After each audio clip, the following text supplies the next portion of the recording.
Volvimos, estamos en el programa Enrique Yo Camino a la Santidad, un programa que se emite en Radio Amadeus 91.1 los viernes a las 22 horas y los domingos a las 12 del mediodía. Y en este programa seguimos hablando, en esta segunda parte, del encuentro anual de ACDE Joven, que fue Argentic 2024, con el título Valores en Acción, Vocación que Transforma. Los invito a escuchar sobre el tema Enrique Yo, Vínculos y Valores en la Familia, en la Empresa y la Sociedad, a cargo de Ignacio García Suárez. Es un socio de ACDE, Asociación Cristiana de Dirigentes de Empresas. Recuerden, fundada por nuestro venerable Enrique Yo. La idea es contar algunas cuestiones básicas de la vida de este gran hombre que nos puedan servir a modo de inspiración en lo que es el vivir una vida cristiana. Una vez estaba hablando con un sacerdote amigo, y me dice, bueno, si vos alguna vez tenés ganas de crecer espiritualmente, tenés que leer y meditar la vida de los santos. Y bueno, si bien es cierto que Enrique Yo no está canonizado, no por eso no podemos decir que su vida, su testimonio, no tiene un nivel inagotable de inspiración. Bueno, es bien sabido que Enrique Yo estaba bien atravesado por su fe católica, y esto lo podemos ver en muchos aspectos de su vida. Por eso la charla tiene ese nombre. Por ejemplo, podemos ver que en las cartas que se escribía con su esposa Cecilia mientras él estaba cumpliendo sus servicios en la Marina, ahí claramente ya estaba plasmando su fe unido a su amor. Por ejemplo, una de las cosas que le decía a su amada era que deseaba transmitirle a sus hijos el rezo cotidiano del Santo Rosario. En otra oportunidad le había dicho, por algún motivo, algo así, ¿no? Por algún motivo, en el día de hoy que comulgué, te tuve bien presente, o que rezaba constantemente a la Virgen María por ella y por su unión y por su familia. En el discurso que dio San Juan Pablo II en 1978, cuando, el primer discurso como Papa, él dice que había que abrir de par en par las puertas del corazón a Cristo para todos los ámbitos de la realidad humana, como por ejemplo la empresa, la política, la cultura, la familia, etcétera. Y de alguna forma puede decirse, más allá de que San Juan Pablo II da este discurso muchos años después, incluso del fallecimiento de Enrique, que Enrique ha, de alguna forma, cumplido, si se quiere, con este mandato. Por ejemplo, para el ámbito laboral, Enrique una vez escribió las siguientes palabras, que quiero leer textualmente porque me parece que tienen una gran riqueza espiritual. Y esto lo tomo de una publicación que hizo AIDA Argentina para el Día del Trabajador de este año, que dice: el trabajo del hombre es una realidad querida por Dios y santificada por Cristo. La desocupación es, por tanto, un mal moral y no un simple hecho económico, como lo pretenden ciertas teorías que no dudarían en proponerla como una solución para facilitar una recuperación económica. Dios quiere que el hombre trabaje, no debe haber desocupación. Es evidente que Enrique Yo pretendía que la empresa fuese económicamente sustentable, no solamente la que trabajaba él o las que podía estar relacionado, sino cualquier empresa en general. Pero también es evidente, y podemos ver en el testimonio de su vida, que pretendía que el trabajo fuese un medio de santificación, un medio por el cual la persona que trabajase pudiese acercarse un poco más a Dios. Porque, como bien dijo alguien que creo que de acá todos lo conocemos muy bien, ¿de qué le sirve al hombre ganar el mundo si pierde su alma? Bueno, leyendo un poco de su vida, hubo un acontecimiento que la verdad me conmovió bastante y por eso lo quería traer a colación en esta actividad. Enrique Yo fallece bastante joven, a sus 41 años, a consecuencia de un cáncer. Tiempo previo a este triste hecho, él estaba en su casa con atención médica. Llegó la circunstancia en donde él necesitó donaciones de sangre, y hubo un total de 260 personas que se presentaron voluntariamente a donar sangre para Enrique, específicamente para él. Bueno, lo que sucedió es que el médico hematólogo que se encargaba de hacer estas transfusiones quedó bastante sorprendido por este hecho y por eso decidió ir a saludar a Cecilia, la esposa de Enrique, a la casa para decirle, bueno, cuán sorprendido estaba por este acontecimiento. No era frecuente ver que una cantidad tan grande de personas se presentasen a realizar donaciones de sangre por alguien que lo necesitaba. Y bueno, esto de alguna forma me recordó a una anécdota que escuché una vez en una homilía, que era que un enfermo que estaba al cuidado de la Santa Madre Teresa de Calcuta le dice a ella: tu Dios debe ser muy bueno porque tú has sido muy buena conmigo. Bueno, dentro de estas 260 personas había una minoría que pertenecía al sindicato del vidrio. Y bueno, en esa época el conflicto entre el sector empresarial y el sector sindical estaba a flor de piel, era bastante constante. Pero aún así, este grupo minoritario también decidió presentarse en la casa de Enrique para hablar con Cecilia, porque le querían decir que deseaban la pronta recuperación de Enrique, pero sobre todo que Enrique había sido un hombre que de alguna forma había logrado tumbar ese muro que separaba el sector empresarial del sector sindical. Y bueno, por supuesto esto me llamó mucho la atención porque es un acontecimiento totalmente fuera de serie para el tipo de contexto que podríamos vivir hoy o en cualquier contexto de los últimos años, en donde en general siempre hay mucha polarización. Bueno, lo que sucede es que Enrique escucha que estas personas pertenecientes a este sindicato estaban en su casa, entonces los hace pasar a su habitación. Ahí charlan, tienen un intercambio bastante cálido y Enrique, medio en broma, medio en serio, les dice: ahora verdaderamente corre sangre obrera por mis venas y a ustedes siempre los he apreciado mucho. Bueno, cuando estaba leyendo sobre este testimonio, lo que se dice es que estas personas que habían ido a la casa de Enrique se fueron de allí bastante conmovidos, deseando la pronta recuperación de él. Y también en ese contexto, en el cual estaba en sus últimos momentos de vida, un sacerdote lo va a visitar una vez y Enrique, una de las primeras cosas que le dice es que estaba preocupado porque los seminaristas del seminario de Villa Devoto tenían frío y que por lo tanto era necesario instalar calefacción. Lo cual, da la pauta de cómo Enrique no perdió oportunidad para mostrar lo preocupado que estaba por el prójimo. De hecho, el sacerdote se va de la casa en ese momento, diciendo que para él Enrique no estaba tan grave, justamente por la lucidez mental que le había visto. O sea, estaba en un estado de salud crítico y en ese contexto estaba pensando: necesitamos ponerle calefacción a las otras personas. Bien. Hace poco me junté con un amigo y charlando con él le comenté sobre mi interés en Agde. Y él me preguntó, básicamente qué era eso. Entonces le empiezo a contar sobre Enrique yo y él me interrumpe y me dice: yo a Enrique lo conozco, me suena y me contó alguna que otra cosa que sabía de él. Lo cual es llamativo porque este amigo no era religioso. Entonces acá podemos ver cómo Enrique ha trascendido, gracias a sus actos, a su prédica, etcétera, a sus acciones, el ámbito empresarial, su propia época y también el ámbito religioso. A modo de cierre, ojalá que por medio de estas cosas que les estuve contando, pero también en la profundización que puedan hacer ustedes en otro momento sobre la vida de Enrique, sirvan como inspiración para todos nosotros, para imitarlo como él imitó a Cristo. De tal forma que a consecuencia de esa imitación, llegue el momento en el cual nos encontremos con el Redentor y sea él el que nos diga: hace rato te estaba esperando porque tuve hambre y me diste comer. Pero qué linda historia que nos cuentan sobre Enrique, los mensajes que en Argentic fueron dejando sobre la obra de Enrique Yo.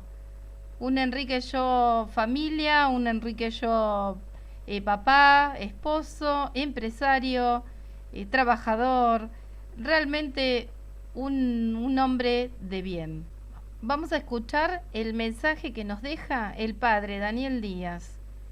El padre Daniel Díaz también es un asesor de Agde. En las Sagradas Escrituras me han sugerido tomar este tema en mi reflexión mensual. Me ha parecido muy buena idea, pero no quiero centrarme tanto en describirlas o en proponerles cómo aprovecharlas.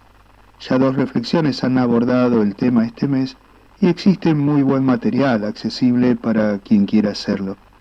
Más bien, quisiera ahora detenerme en el hecho de la existencia de la palabra de Dios escrita como algo en sí mismo revelador, como un modo que Dios ha elegido para comunicarse con nosotros y que se hace así propuesta para nuestra vida y nuestra búsqueda de su voz. Traducidos a muchos idiomas y en sus múltiples versiones, llegan a nosotros los textos que están llamados a fundar y sostener nuestra fe, a iluminar y acompañar nuestra vida cotidiana, a entusiasmarnos en la esperanza de las promesas del reino. El avance de los estudios exegéticos y de otros ámbitos de la ciencia de los últimos siglos ha permitido una fidelidad cada vez mayor a los escritos originales y una comprensión más profunda de los mismos. Habiendo atravesado 2 milenios, ellos siguen haciéndose para cada generación un anuncio renovado del Evangelio de Jesucristo. La verdad no cambia, siempre es la misma. Jesucristo es el mismo ayer, hoy y siempre. Las modificaciones y nuevas profundizaciones son parte de una búsqueda que retoma lo más genuino de su contenido y lo pone en relación a las distintas circunstancias que van apareciendo. No cambian las escrituras, pero nuestra comprensión de ellas sigue expandiéndose. De ese modo el Señor nos sigue permitiendo encontrar un punto de referencia firme y una guía cierta para nuestras decisiones y acciones concretas de cada día.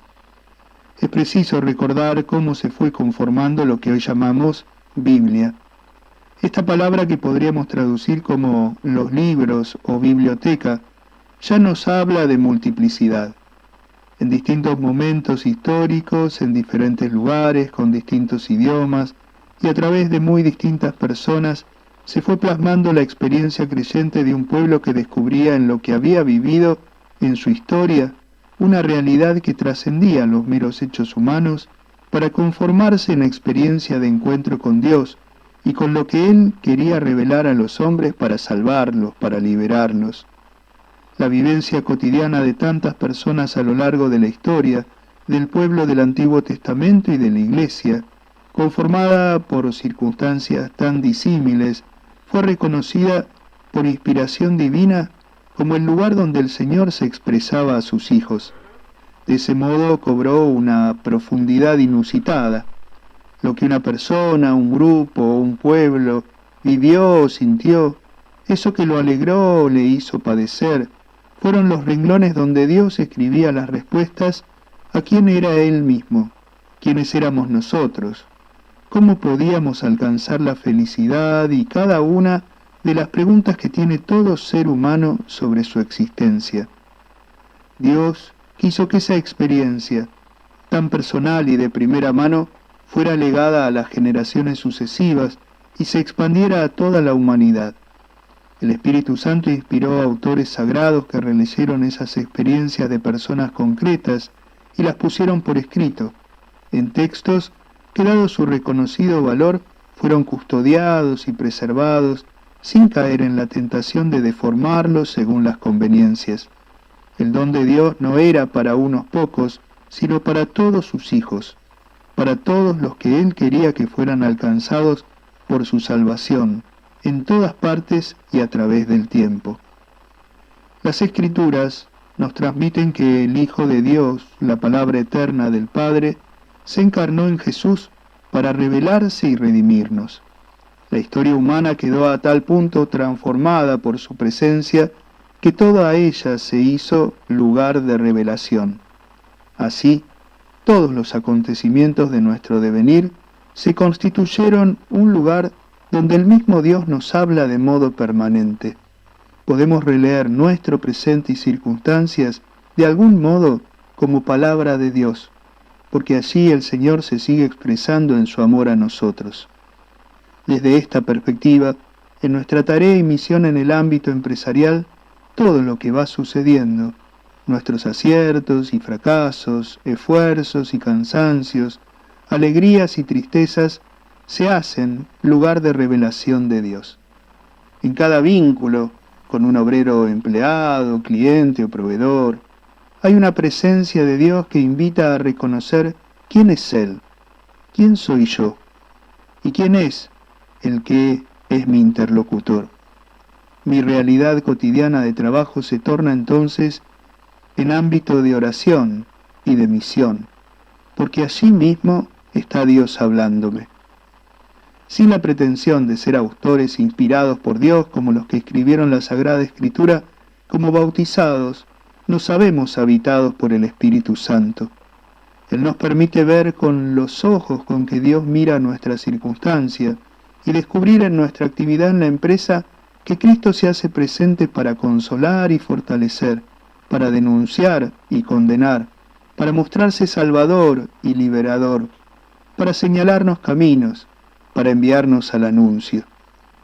Queda a cada uno de nosotros el andar la propia realidad laboral para discernir lo que allí Dios está diciéndome a mí y diciendo a quienes somos parte de ella.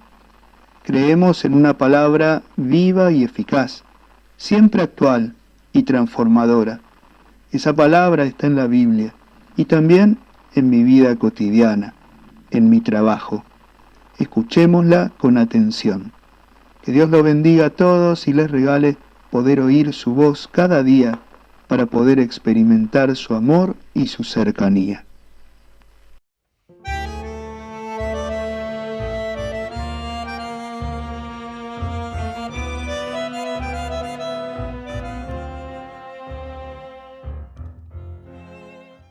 Nosotros tenemos una forma de abordar la pobreza que es muy clara. Si ven la leyenda del Padre Opeca atrás, habla que creemos que se puede vencer la pobreza con trabajo, educación y disciplina. Pero si uno lo piensa... ¡Basta! ¡Basta! Pensara para uno mismo también. No hay forma de llegar detrás de un objetivo trascendente si uno no trabaja, si uno no se educa, si uno no tiene disciplina. La disciplina es una palabra temida en la Argentina, casi no se usa. Cuando en verdad es tener constancia detrás de un objetivo, o hablando en criollo, hacer todos los días lo que tenga que hacer aunque no tengas ganas. No sé si siempre ustedes tienen ganas de ir a trabajar, si siempre tienen ganas de ir a estudiar o participar a esta hora en esta charla. A mí me gusta dar a veces una mirada, porque a lo largo de mi camino les hago un recorrido muy pequeño. Tuve una infancia pésima, muy mala. Cada vez que la recuerdo, si bien le redescubro por qué las cruces que te pone Dios, también entiendo muchas de las malas, de las regulares y de las buenas decisiones. Después decidí estudiar administración de empresa, era lo lógico en mi casa. Si tu padre tiene una empresa, hay que defender lo que el otro creó. Esa era más o menos la idea. Pero siempre que a mí me molestaba algo, escribía. La lectura, la literatura en todos sus tópicos, me ayudó a descargar la ira, la tristeza, la melancolía o lo que me jodía del lugar donde yo vivía. Soy de Santa Fe. ¿Te molesta el narcotráfico, Gastón? Escribí, propone. ¿Te molesta la pobreza? Somos la segunda provincia con más villamiserias del país. Un desastre, muy mal, estamos pésimos. Uno contesta, hay un libro muy bueno que se llama Pensar rápido, pensar despacio, de Daniel Kahneman, el único psicólogo que ganó un premio Nobel de Economía, que te dice que uno contesta con la memoria temprana. Si leíste sobre la guerra de Ucrania, si le afanaron a tu viejo hoy a la mañana, difícilmente vas a decir que las cosas están bien. Pero a mí me gusta hablar con datos concretos y esto es lo último que traigo de estadísticas. Estamos en el momento de pobreza porcentual más baja de la historia de la humanidad. Claro, eso es porcentual. Si nos paramos en 1800, piensen ustedes que éramos 1.000 millones de seres humanos y solamente 40 vivían bien. Entre comillas, a los 28 años morían. Si uno analiza la mortalidad infantil, ¿a quién no le joroba? Uno puede estar con su vocación, con sus sueños, pero se entera que murió un chico en Santa Victoria Oeste y dice, mierda, todavía en la Argentina alguien se muere por desnutrición. Bueno, antes se moría el 43%, hoy se muere el 4%, como nunca antes avanzó la posibilidad de nacer dignamente. Si uno ve, la economía creció como un palo de hockey. De hecho, piensen que la pobreza en los últimos 34 años bajó del 40% al 10%. Claro, uno no sale de la misma forma al otro día a vivir cuando ve chicos comiendo tierra, porque te generan inquietudes. ¿Qué es lo correcto? Agarro a este chico, me lo llevo, ¿dónde está el padre, la madre? ¿Qué tengo que hacer? Está comiendo tierra, mi vida. Y empezás a hacerte preguntas. Segunda pregunta, los padres, ¿trabajan, estudian, podrán insertarse? ¿Cómo viven? ¿Cómo viven? Y ahí me enteré de la obra del padre Opeca. Busquen los no. Cuando hay muchos no en la vida, está por llegar el sí de la gloria. Que vos decís, acá más ferro. Si uno ve la vida blanco o negro, si uno sale de acá o de donde se encuentre pensando en su vocación, en sus procesos, y cree que la vida es blanco, negro, villanos, héroes, subdesarrollados, desarrollados, va a caer en respuestas simplistas. La vida es más parecida a un cuadrante. Hay gente que hace kilómetros descalzo para buscar agua, chupa monóxido de carbono todos los días y apoya la cabeza en la tierra. Otros lo hacen en bicicleta, parece una garrafa social. Quizás tienen la posibilidad de tener colores en su plato, ponen ladrillos debajo del colchón para que la humedad no les perfore los huesos. Otros quizás tenemos la posibilidad de andar en auto, tenemos agua en nuestra casa y no tenemos la menor idea cómo se conectó, y tenemos un cuarto. ¿Cuánta gente que le importa el lugar donde está? Todos decían, primero lo social, primero el hombre. Y eso da esperanza. Si te acordás tu juguete favorito, ya hay una infancia probablemente con algunas cosas que vale la pena destacar, abrazar y recordar. Porque si este chico empezó con una bolsa de residuos en el bolsillo o en el hombro, su línea de partida fue distinta. ¿Eso implica que hay que justificarle la vida hasta los 80 años? De ninguna manera.